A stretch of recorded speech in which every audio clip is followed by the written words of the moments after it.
तो फिल्मों से लेकर टीवी सीरियल, टीवी शो के जरिए अपनी पहचान बनाने वाले शेखर सुमन लखनऊ पहुंचे, जहां पर वो कल कार्यक्रम में शामिल होंगे। किसानों के आंदोलन पर सुशांत सिंह की मौत के मामले पर उन्होंने अपनी राय दी। वहीं शेखर सुमन ने इस देश के प्रधानमंत्री नरेंद्र मोदी और उत्तर प्रदेश के मुख्यमंत्री योगी आदित्यनाथ की तारीफ भी की। इंडिया न्यूज संवाददाता रवि कुमार ने शेखर सुमन से खास बातचीत की है।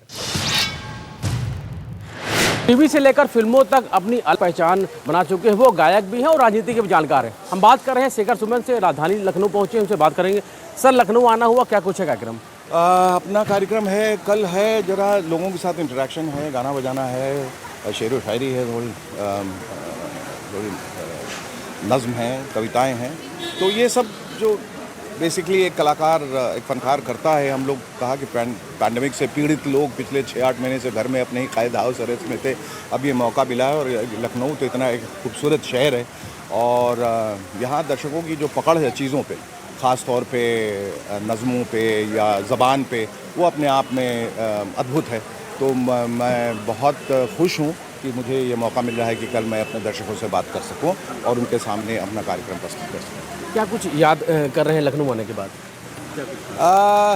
लखनऊ से मेरी यादें इस तरह से जुड़ी हैं कि जब मैं लखनऊ में आया भी नहीं था तो मैंने उत्सव के बाद जो शरद जोशी जी ने एक सीरीज़ लिखी थी, मेरी पहली वहाँ जनाब, वो लखनऊ में ही आधारित थी।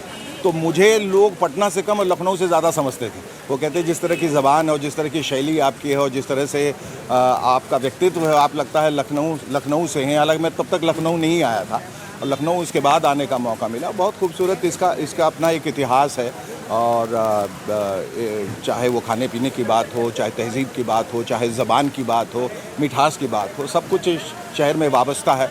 तो यहाँ आके हमेशा बहुत अच्छा लगता है। देश के प्रधानमंत्री नरेंद्र मोदी हैं, उत्तर प्रदेश के मुख्यमंत्री योगी आदित्यनाथ, कैसे देखते हैं इनके कार्यकाल को? मुझे ऐसा लगता है कि जब तक जो भी हेड्स ऑफ स्टेट होते हैं, चाहे वो देश के हों या स्टेट के हों, उनके बीच में एक तालमेल, उनके बीच में एक समीकरण, उनके बीच में एक समन्वय होना बहुत ज़रूरी है। जब तक ये तालमेल न हो तब तक देश वो कभी प्रगति नहीं कर सकता है, क्योंकि फिर आपके ख़िलाफ़ में और उसके ख़िलाफ़ वो ऐसा चलता रहता है। लेकिन एक सूझबूझ के साथ मेरे ख़्याल से नरेंद्र मोदी जी एक मुखिया के रूप में बहुत, उनके कार्यकाल में बहुत अच्छा काम हुआ है। बहुत तेज़ी से और रफ्तार से जो प्रगति हुई है।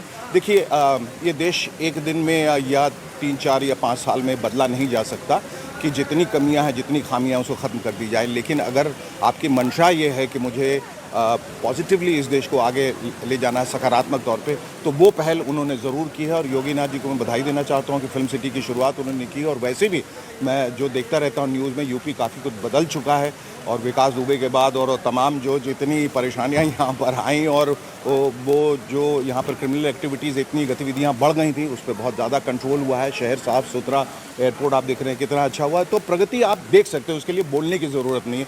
तो सारे बधाई के पात्र हैं। अगर बात की, किसानों का आंदोलन चल रहा है, किसान काफ़ी नाराज थे, उसको कैसे देखते हैं आप? हाँ, ये थोड़े एक दुखदाई सी बात है। मेरे ख्याल से ये पेच क्यों फंसा है, कहाँ फंसा है, ये इसकी तह में तो जो लोग जो हैं, जो कानून बनाते हैं और जिन्होंने कानून पारित किया, वो ज़्यादा जानकार होंगे।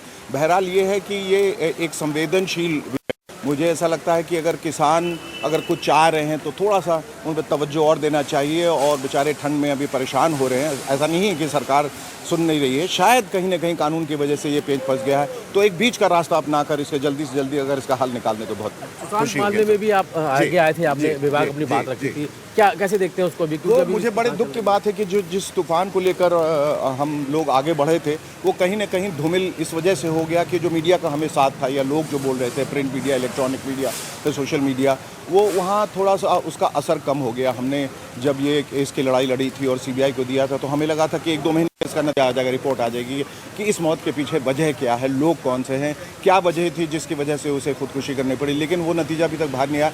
लेकिन हमने उम्मीद नहीं खोई। हम सोशल मीडिया पे लगा, ट्विटर के ज़रिए, इंस्टाग्राम के ज़रिए दबाव बनाए हुए हैं। कुछ लोग अभी भी हैं जो इस उम्मीद से हैं कि एक ईश्वर के घर में देर है पर अंधेर नहीं है। और हम उम्मीद करते हैं कि आने वाले वक्त में सीबीआई हमें एक नतीजे पे पहुंचेगी और हमें बताएगी कि आखिर इस रहस्य के पीछे क्या हुआ और कौन लोग।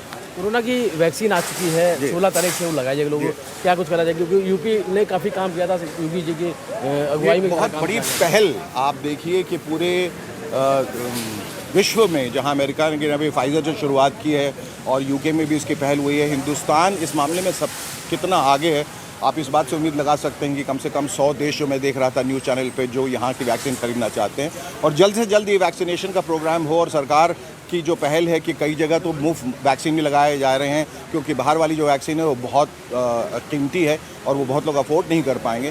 तो मुझे लगता है कि आने वाले वक्त में 4-5-6 महीने के अंदर ये सारा जो कोरोना का जो कहर है वो पूरी तरह से कंट्रोल में आ जाएगा। इंडियन न्यूज़ से बातचीत करें, धन्यवाद। Ravi Kumar, Indian News, Lucknow.